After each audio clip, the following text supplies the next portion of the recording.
Please, ask him if he's doing all right," the teary-eyed widow across from me said, her face splotchy from crying. I looked beside her and gulped. The man beside her no longer cared for his wife. He had his attention focused on me. His soulless eyes bore into mine. His face was blown out from the upper side, parts of skin hanging off, muscle tissue exposed. "Why don't you tell her how I died?" he spat. "Tell her how I begged for my life, even with a goddamn gun in my mouth. I was accused for something I didn't do, and I had to be punished." He began to walk closer. "Tell her how I suffered in my death.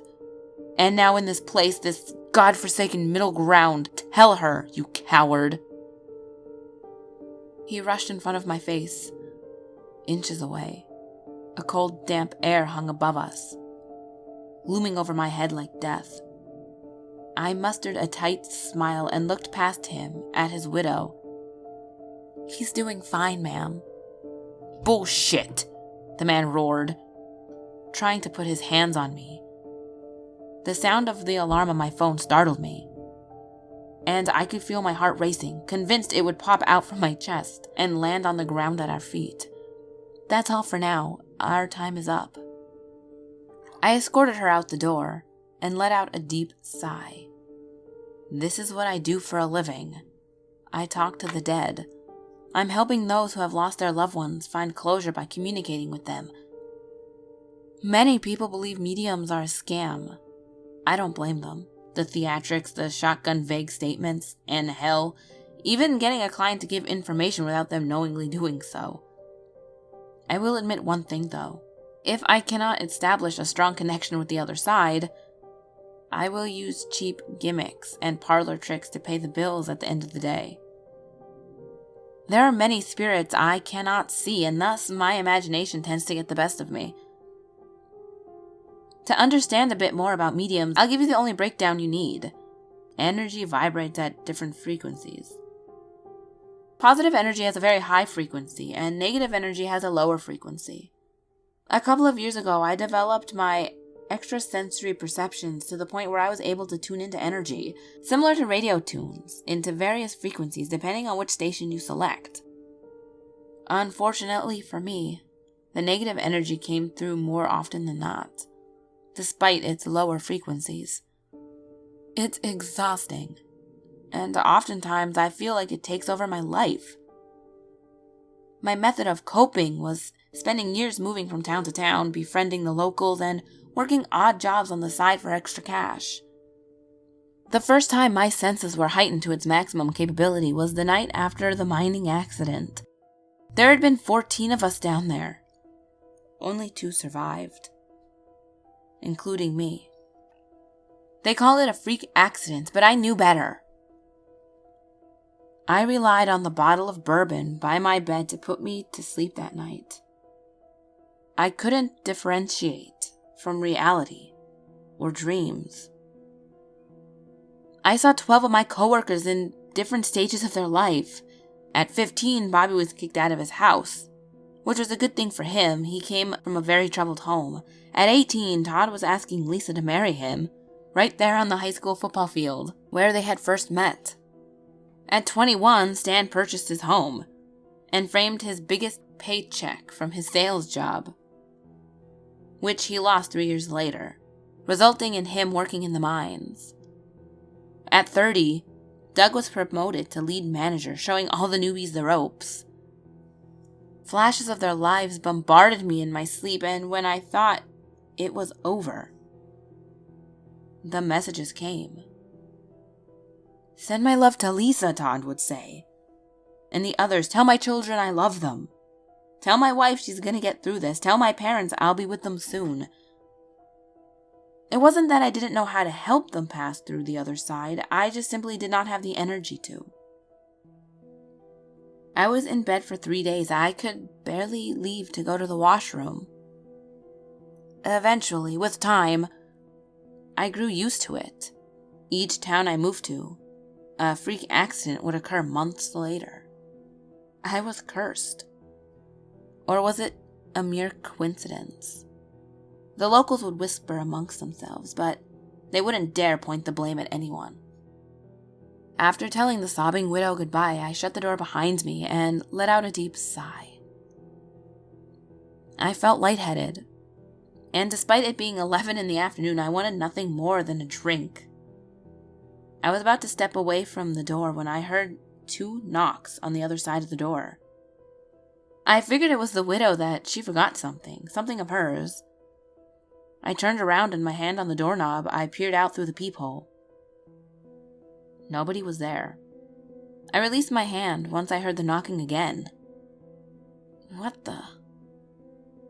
Once again, I peered through the peephole and nobody was there. I opened the door, not expecting to see anyone, but I stood corrected. I was almost awestruck by her beauty. Her wispy blonde hair stopped at the shoulders, the waves in her hair framing her face. Her blue eyes were round and big, but not disproportionate to the rest of her face.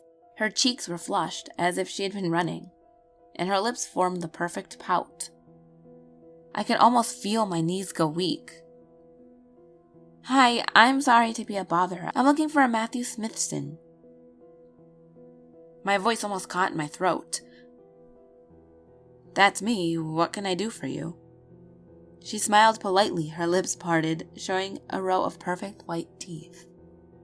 "My name's Emma.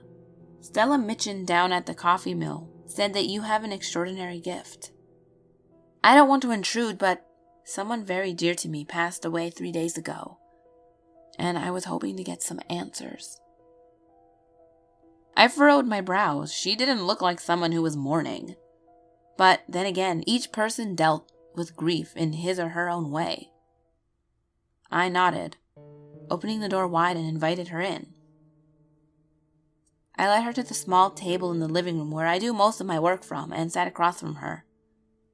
"Who is it you would like me to reach?" "My brother." I took her hands in mine and noticed how cold it was compared to mine.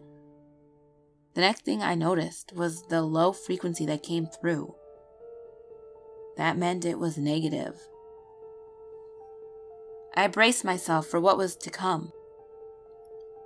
Emma kept her eyes closed. I didn't recognize her, but then again, I'd only lived here for 8 months and remained pretty nocturnal. Unless she was frequenting the local bars, I wouldn't have run into her. I felt the spirit in the room, and my eyes darted around, finally landing on the young man. He was the spitting image of Emma. They're twins, I thought, dreading the strong connection they had established since birth. "He's here," I said. Her eyes did not light up like many of my other clients. Instead, they remained fixed on the wall behind me, opposite of where her brother was standing. "Hi, Brandon," she whispered. I took a deep breath, but something was caught in my throat, as if invisible hands were tightening my vocal cords. My eyes bulged, and I mustered up enough strength to cough, which released the pressure in my throat. I looked up to see Brandon grinning down at me. "Look at me," he hissed. As I did, I can see flashes of memories from both Emma and Brandon. They were 3, playing hide and seek in the new house they moved into. A shelf had come loose and fell onto Erica's head. It was Brandon who got blamed for it. They were 11, celebrating their birthday, laughing as the clown on the tricycle sped towards them, balloons tied to the seat. They were 16, sneaking back into their house during early hours of the morning. They were 19, video calling each other from their dorm rooms across state. And finally, Brandon at 20, surprising Emma on Christmas break at home, telling her he dropped out of college to work for their family's small business.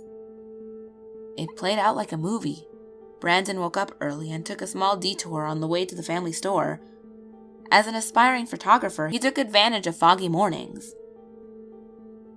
He would often wander off into the way of traffic. At 4 a.m, he thought he was safe, until a car hit him. The driver panicked and disposed of the body in a nearby lake. Coincidentally, one Brandon had just photographed. Brandon nodded as if he was watching his death unfold with me. He let out a low laugh and sped towards me, his ice-cold hands pinning my arms against the chair. He flicked his tongue at me, like a snake watching its prey.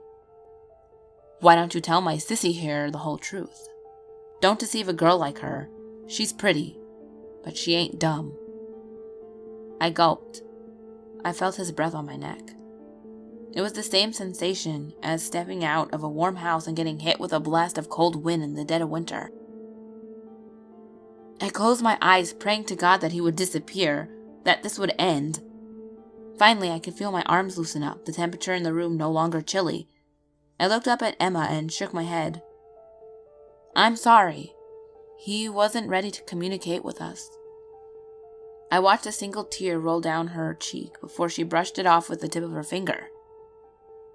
"I don't want this life anymore. I'm constantly haunted by my own guilt. I know that freak accident at the mine was going to be staged. The company was going down. The only way to save them would be an insurance scam.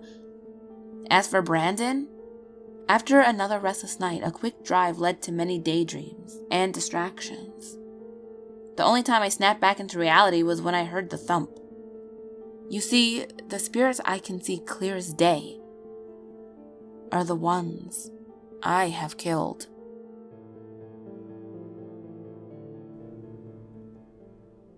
Ghouls! I hope you loved this story. It was so good. The twist at the end, oh my gosh. Vivian, she is an amazing writer, and I'm going to link her below. Her Twitter is going to be down there.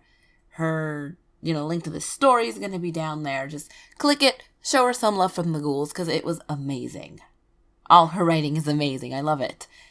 Side note, apparently YouTube is being a jackass, and the subscriptions aren't working, and all the people are losing views and subscribers, and I noticed that I am as well for whatever reason.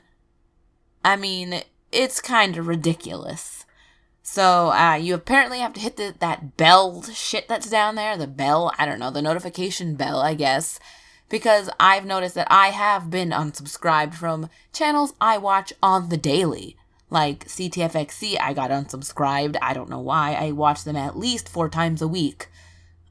Philip DeFranco, I got unsubscribed from their family vlog channel for whatever reason. Threadbanger, whom I have been watching since they came out in 2007. In 2007. I've been watching them forever. Longer than that, 2005. YouTube, what are you doing? Fix it. But if you don't want to miss anything that I put out, please hit that bell. And I guess for the question of the day or whatever of the day, let me know if you're part of the notification bell squad. Because I know a good deal of you are. Because some of you come right when they upload. So I thank you for that. Just make sure that you're subscribed and that you are belled. Is that what you're going to call it? You're belled? It's a little weird. But just make sure. And let me know if YouTube's been doing weird crap for you too, because it's a little bit annoying. I love YouTube, but come on. Everyone's complaining about it. Fix it, please. But that's it for today. And like always, the last video will be on the top left. The next video will be on the bottom left. All my social medias will be on the screen as well as in the description box below. And remember, there's always someone or something watching you.